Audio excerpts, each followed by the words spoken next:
Hello guys, on these videos we will see how I did these different elements on the video where the things appear on this architectural video. And this time it's about these plants. These plants are hanging and it's kind of like using ropes. We will create kind of a rope system that interacts, and we have an element attached to this rope system that I think that can be interesting. So first thing when I need to do ropes is check what I am dealing with, and you need to check the wireframe. And yeah, I can see immediately that these areas here can be a problem. If I didn't have this, or I didn't have these multiple elements, I will approach this differently. And another thing that you need to check out is that you have enough segments, because whatever you do, if you don't have enough segments, sometimes these models, it's totally straight without these edges here. So if you have two long elements without edges, I will just add these elements, press 2 and do a connect, and yeah, you can fix it yourself. But then normally what I am doing when I need to do ropes, let's do something that is very basic here. I can do a freehand. Let's say that I have this, and let's do render on, something like that. So what I will do is that I have a Tyflow here. Let's open this, and I will use the birth skeleton. Birth skeleton, it's very nice. You pick whatever you want, and it creates these cubes, you can see. And then you can join later between them, and you can skin these to these cubes. But yeah, you can do the max length to be shorter. So how shorter it is, more segments you have.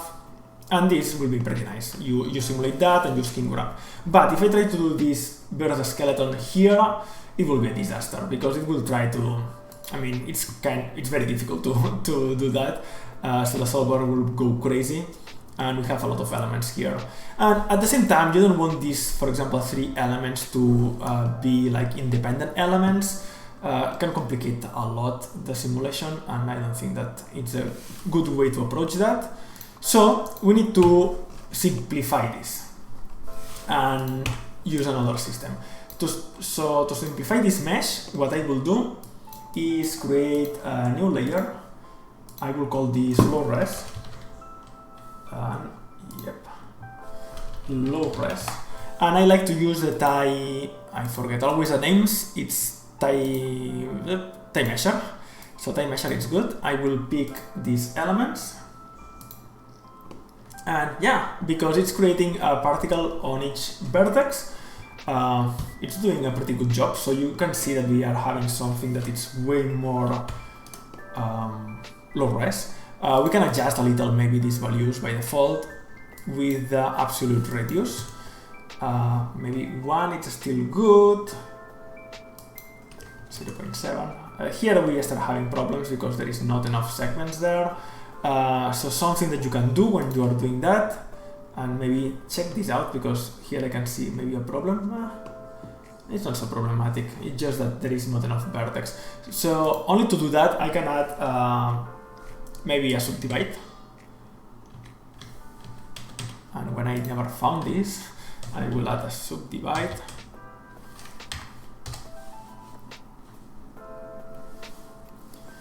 And let's see what it's doing.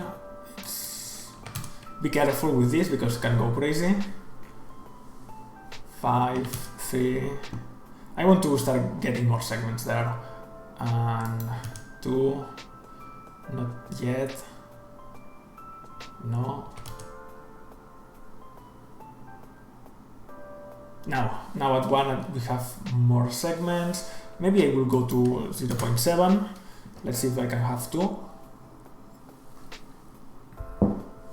That's cool. So now on the low res, I can go back to the time measure. Now it has much more points to work with this. Another way to do that will be to convert this in open subdips, but you need to enter in Tyflow.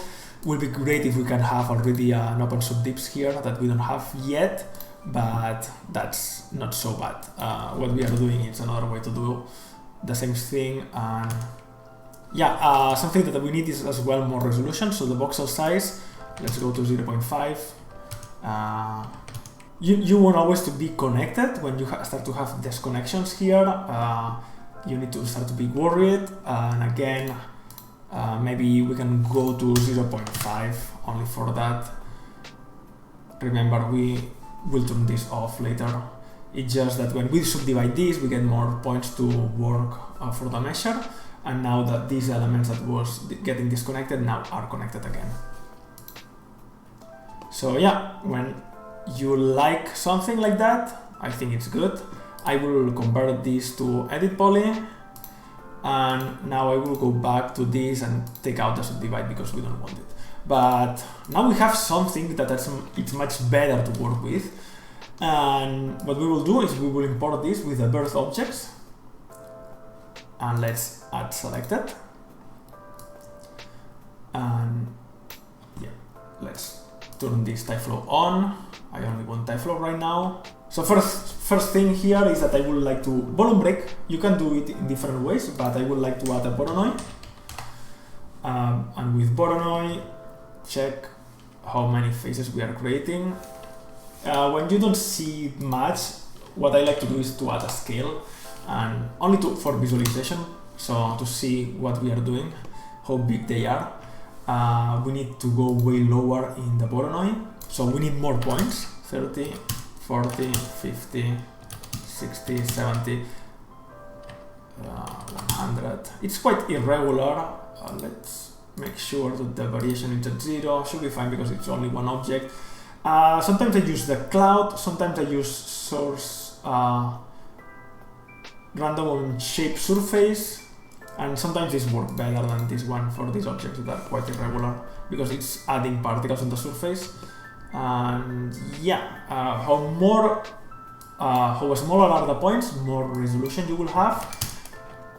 I think that, yeah, we can always iterate later, but something like that, we need things swinging, so this will be a rigid object, for example. You want to have enough elements, but I think that that's good. Now that we know that this is more or less good, I can turn off the scale. And yeah, we will need to connect this to the somewhere. So what I will add is to create an object, and I will create here a layer that will be fx helpers. The name Tyflow. So let's create a box that will be our top connection. Place it more or less there.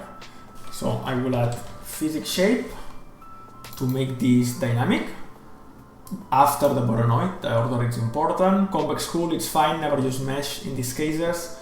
And you can, for example, turn, sorry for the dog, you ignore star penetration, it's good to have it on. Next, I will add another physics. This time will be a physics binding to create the binds, and after the physics shape. And in this one,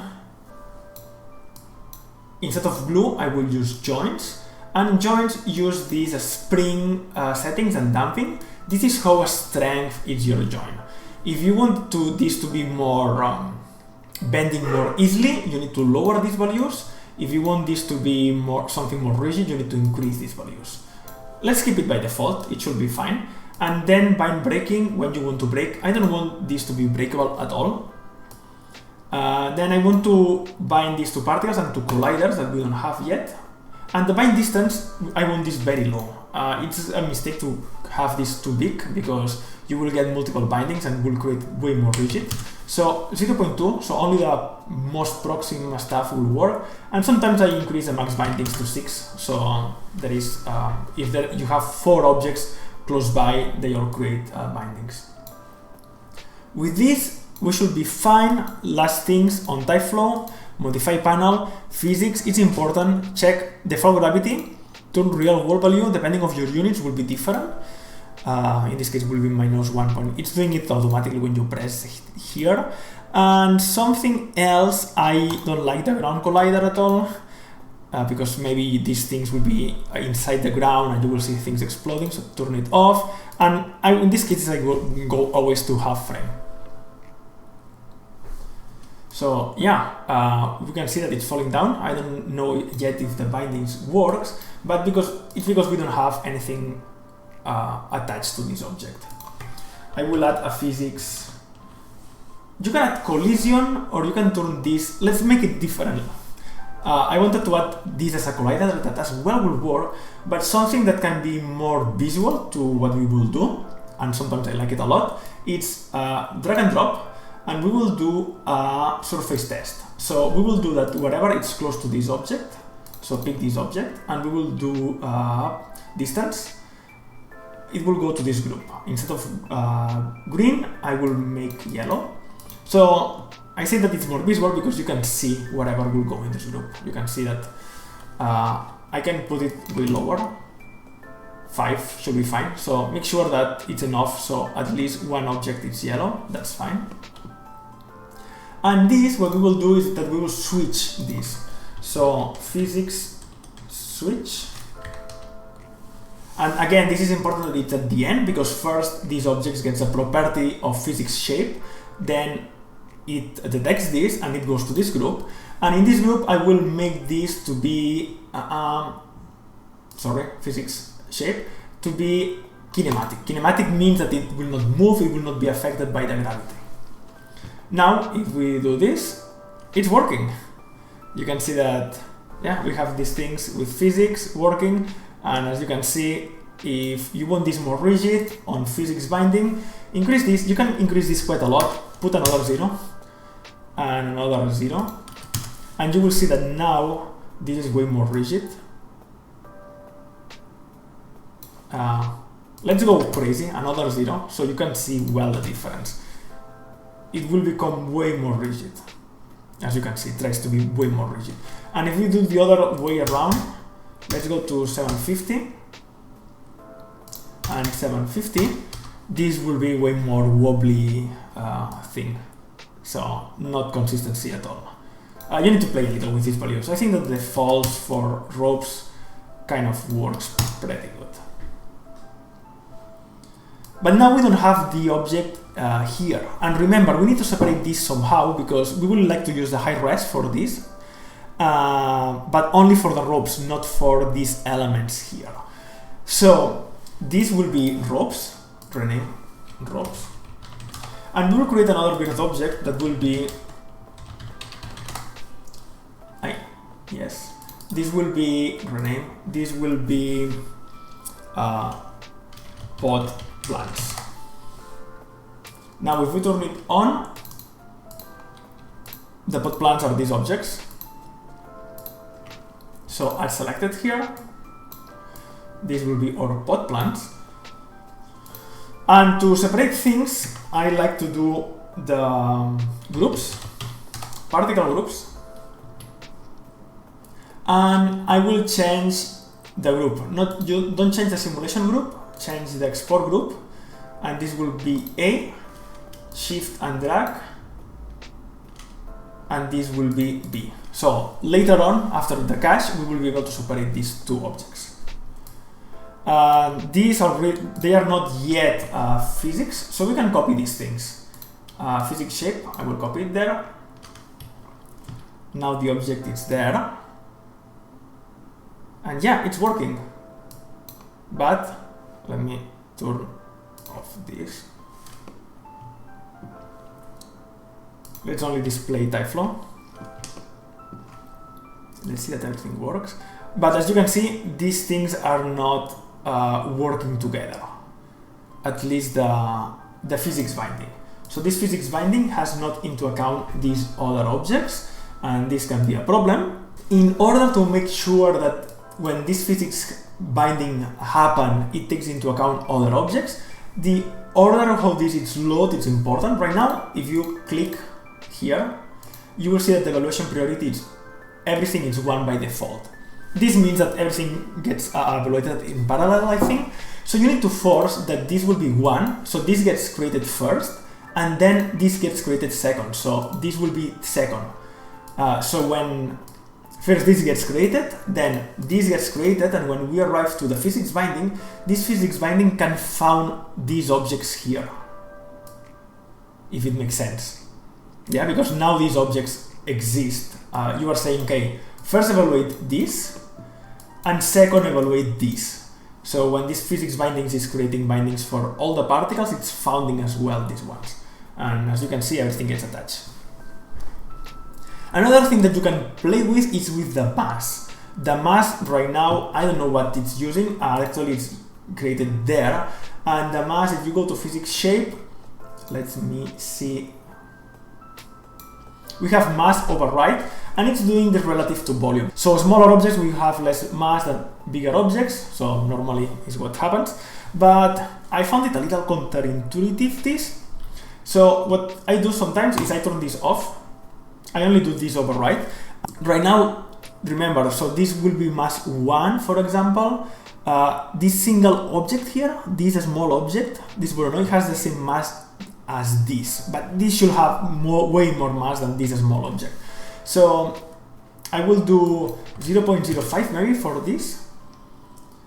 And on the physics shape here, I will do the same. I will relative to volume out, and this will have way more mass. Maybe a little too much, but let's see. I think it's fine. Something like that. Maybe 5.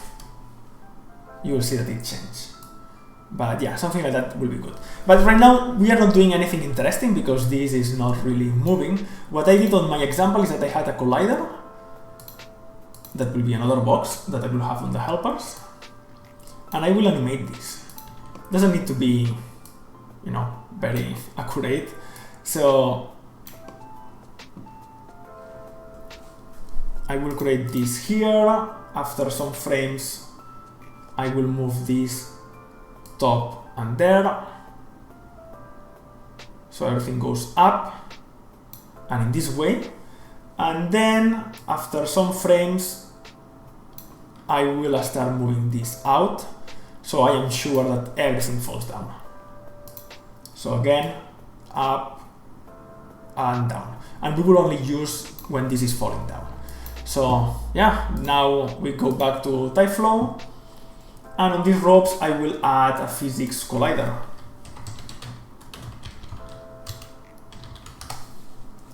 Physics collision. Let's not make it evaluate. And I will pick this object. And as you can see, it's going up and it's exploding. That's because that is this surface distance. This surface distance, because if you check, everything is getting into yellow. That's because, check always the timing. The timing, this is set to continuous as default, but I only want on event entry. So I don't want these pieces getting evaluated every frame. I only want that on the first frame, it detects that these are closer by, it becomes yellow, but then if other elements goes close by, it will not get active. So we have this, it's going up, and we will start our simulation here. It's doing this, and that. I can see that some elements are getting too separated, maybe there and there. For that, you can do two things. You can increase the subsamples, can be a good idea as well. For this example, it's very fast anyways. This will help a lot to don't get objects too separated. And maybe I would like the physics binding to increase slightly this. So maybe this will be 12 and this will be 12.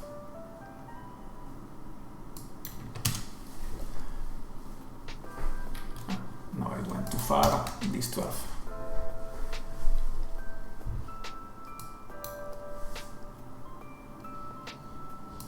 So that's basically it. Now when we are done, I will export this, export particles. I will say from 27 to, I don't know, 120. I will save this somewhere. That's fine. Let's do a generate die cache files. It's really fast. Okay, now this can be off. Now we have this cache. Now with this cache, we can do two things. I will copy this, clone, copy. This will be Tyflow cache plans. And remember, because we create these A and B groups, now we can go to the cooling and say only display A. Let me see. So A will be the ropes and B will be the flower pots. So here I want only flower pots, And on this one, this will be Tyflow cache ropes. So this one will be the ropes, but remember B, no, sorry, A. So it's only the ropes, but we don't want this because this is too low res. So we will grab whatever we had before there. Let's make all this visible, and we need these ropes. These ropes, I will create a Ty skin, Ty particle skin. I will select these Tyflow cache ropes and keep it at vertices. Normally works fine. Reference frame is very important. Remember, I don't know why this was something at 27, so I would like this to start at 27. And now I can turn off the ropes. And now, yeah, it works perfectly fine. I don't want to see this. I will turn this off. I would like to turn this off, and I would like to turn this, the cache plants, that you don't see the colors, but will render fine. So here we are. We have this very nice simulation of things moving around and the plants going into place. I only simulate until 120. I should simulate a little more, but yeah, you can get the idea. I think it's a pretty nice thing. You can tweak these things. For example, I can see this, it's getting something weird. There are different ways to improve that. One will be the distance to smooth this out, or sometimes yeah, decreasing it helps. Sometimes if it's too big, it breaks because it's trying to do something where it shouldn't do. But with the small values, it works very nicely. So again, a lot of times it's about simplifying how you do the things, because if I try to generate this simulation using directly this high res, you will have very hard time dealing with all these things. But doing the low res first, the simulation is way faster, you will have way less problems, and then your skin go up to the simulation, and you have something very, very nice and working great. So thank you a lot, guys. Let me know in the comments what you would like to see next. I think that from these examples, the only thing missing is a plant that is going up and some flowers that is falling down. But if you have other ideas that I could do, I will be totally open to do it. Thank you so much, and see you soon. Bye.